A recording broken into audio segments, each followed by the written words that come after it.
Welcome to Omitech computer institute. और अब हम डिस्कस करने वाले हैं आईटीसी, मतलब कि इनपुट टेस्ट क्रेडिट। अब आईटीसी क्या होता है, मतलब इनपुट टेस्ट क्रेडिट क्या होता है, इसको समझने के लिए पहले हम समझते हैं कि हमारा जो प्रोसेस होता है परचेज सेल का, वो किस तरीके से काम करता है। देखिए यहाँ पे ट्रांजेक्शन माना कि हमने 10,000 रुपए का परचेज किया, कोई गुड्स। हमने 10,000 रुपए का कोई गुड्स यहाँ परचेज किया है और हमने यहाँ पे 5% की जीएसटी लगाई है। अब एस सी सी थी आई थी, ये बात का विषय है। हमने सपोज कर लिया कि इस 10,000 रुपए पे 5% जीएसटी का स्लैब रेट है, मतलब कि 5% टैक्स जमा करना पड़ेगा। तो 10,000 के जो परचेज वाली वैल्यू होगी उससे 5% टैक्स, मतलब कि 500 रुपए टैक्स लग जाएगा। और जो टोटल बिल होगा, ये बिल होगा 10,500 रुपए का, मतलब कि हम 10,500 पे करके आएंगे। इसमें जो गुड्स मिलेगा वो मिलेगा 10,000 रुपए का, और 500 रुपए इसके ऊपर टैक्स हमको उस व्यापारी को देना पड़ेगा। ये सिचुएशन तब की है जब गुड्स को हम परचेज कर रहे हैं। उसके हम उस गुड्स को ले आए और हमने इसमें अपना प्रॉफिट ऐड किया, ये मान अपने मार्जिन ऐड किया, और अपना मार्जिन ऐड करके हमने इस 10,000 के गुड्स को 12,000 रुपए का किसी कस्टमर को बेच दिया।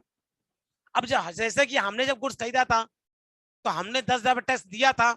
अब जब हम किसी कस्टमर को 12,000 रुपए का देंगे तो हम इस 12,000 पे क्या करेंगे, जीएसटी को ऐड करेंगे, मतलब कि 5%। और जो टोटल बिल बनेगा वो बनेगा 12,600 रुपए का। तो हम सामने वाले कस्टमर से जिसको ये बिल देंगे, जिसको गुड्स देंगे 12,000 रुपए का, उससे हम 12,600 रुपए कलेक्ट करेंगे। मतलब कि अगर यहाँ बात करें गुड्स की, तो गुड्स था 10,000 का, बेचा हमने 12,000 का। 10,000 के गुड्स पे टैक्स दिया था 500, और 12,000 गुड्स का टैक्स लिया हमने 600। अब यहाँ पे गवर्नमेंट को टैक्स किस तरीके से सबमिट होगा, पहले इसको समझते हैं। अब गवर्नमेंट यहाँ कहती है कि जो टोटल गुड्स बेचोगे उस पे हमको टैक्स जमा करोगे, जो टोटल गुड्स आप बेचेंगे उस पे टैक्स जमा करेंगे। मतलब कि गवर्नमेंट जो हमने 12,000 रुपए गुड्स बेचा है, इस पे जो 5% टैक्स लगा है 600 रुपए, गवर्नमेंट ये 600 मांगती है कि ये 600 सबमिट करिए। अब यहीं पे सवाल उठता है कि क्या 12,000 पे टैक्स हमको देना है गवर्नमेंट को? नहीं, क्योंकि इस 12,000 पे ऑलरेडी हम 10,000 रुपए पे टैक्स पहले ही जमा कराएंगे। क्योंकि इस 12,000 रुपए जो टैक्स मैंने लिया है और ले करके जो मैंने 600 अपनी जेब में रखा हुआ है, इसमें से हम 10,000 रुपए पे टैक्स तो ऑलरेडी पीछे व्यापारी को दे आए हैं। तो हम उस 10,000 पे टैक्स क्यों देंगे, हम उस 10,000 पे टैक्स क्यों देंगे? तो गवर्नमेंट कहती ठीक है, जो तुमने 10,000 की वैल्यू पे टैक्स दिया है उसको काट लो, आपको हम आईटीसी दे रहे हैं। मतलब कि यहीं पे आपको क्या दे रहे हैं, हम आईटीसी दे रहे हैं, मतलब कि इनपुट टैक्स क्रेडिट। ये देखिए दूसरा चार्ट, यहाँ पे जो सेल मैंने कलेक्ट किया वो कलेक्ट किया 12,000 पे 600 रुपए। और हमने कहा कि हमने ऑलरेडी पे जो परचेज किया था, तो जब हमने परचेज किया तो उसमें क्या किया, हमने टैक्स पे किया था कितना, 500 रुपए।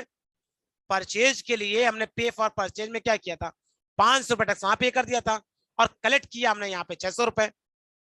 तो कुल मिला के 12,000 की वैल्यू पे टैक्स गवर्नमेंट मांग रही है, लेकिन उसमें से 10,000 की वैल्यू पे टैक्स ऑलरेडी हम जमा कर चुके हैं। मतलब कि हम वो 500 रुपए क्या करेंगे, एडजस्ट करेंगे, काटेंगे। तो गवर्नमेंट क्या करती है, आईटीसी, इसे हम लोग कहते हैं आईटीसी, इनपुट टैक्स क्रेडिट। मतलब कि इनपुट पे लिए गए टैक्स की क्रेडिट हमको मिले, हमको उसका एडजस्टमेंट मिले, इसे गवर्नमेंट क्या कहती है, आईटीसी। मतलब कि परचेज पे जो भी टैक्स हम दे करके आए हैं उसका सरकार हमको क्या करे, एडजस्टमेंट दे, हमको उसका रिफंड दे। क्योंकि अगर उसका एडजस्टमेंट और रिफंड नहीं देती है तो इस तरीके से तो गवर्नमेंट के पास एक ही अमाउंट पे कई बार टैक्स चला जाएगा। तो जो ये आईटीसी होती है इसी को कहते हैं आईटीसी, मतलब कि परचेज पे दिए गए टैक्स को जो कि हमें एडजस्ट करने को मिलता है, इसे हम कहते हैं आईटीसी। और इस तरीके से 600 रुपए टैक्स हमने कलेक्ट किया है, इसमें से 500 हम ऑलरेडी एडवांस पे कर चुके हैं पहले से ही परचेज पे। बचेगा 100 रुपए जो कि हमने एक्स्ट्रा लिया हुआ है। अब वो एक्स्ट्रा निकल कैसे रहा है, वो निकल रहा है हमारी मार्जिन मनी से। मतलब कि गुड्स था 10,000 रुपए का, हमने मार्जिन मनी ऐड की 2,000, उस 2,000 का 5% निकल रहा है 100 रुपए, जो कि हमें गवर्नमेंट को जमा करना है। अब यहाँ पे जितनी मार्जिन मनी आप कम ज्यादा करोगे उस पर टैक्स उतना ही एक्स्ट्रा निकलेगा। अगर मान लो यहाँ 12,000 की जगह हमने 15,000 रुपए गुड्स बेचा होता तो हमारी मार्जिन मनी होती 5,000 रुपए, हमको 5,000 पे 5%, मतलब 250 रुपए गवर्नमेंट को जमा करना पड़ता। तो जो 100 रुपए एक्स्ट्रा निकले हैं, यही जो एक्स्ट्रा टैक्स है, ये एक्स्ट्रा अर्निंग है। देखिए 2000 का मार्जिन हमारा हो गया, और जो उस पर टैक्स निकल रहा 100 रुपए, वो गवर्नमेंट कहेगी हमको दे दीजिए, क्योंकि टैक्स पे अधिकार किसका है? गवर्नमेंट का।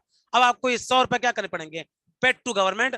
आपको ये 100 रुपए गवर्नमेंट को पेड करने पड़ेंगे, और इसी के साथ में टैक्स का जो हिसाब किताब वो क्लियर हो जाएगा कि जो गुड्स हमने परचेज किया उस पर टैक्स दिया गवर्नमेंट का, उसको एडजस्ट कर लो, और बिक्री करने पे जो एक्स्ट्रा टैक्स आपने कंज्यूमर से कलेक्ट किया है या व्यापारी से कलेक्ट किया है उसको ले लीजिए, और उसमें अपना एडजस्टमेंट करने के बाद जो बाकी बकाया टैक्स है वो आप गवर्नमेंट को जमा कर दीजिए। इसे ही हम कहते हैं टैक्स का एडजस्टमेंट, या यूं कह लें कि आईटीसी कैसे एडजस्ट होती है हमारे सेल अमाउंट पे।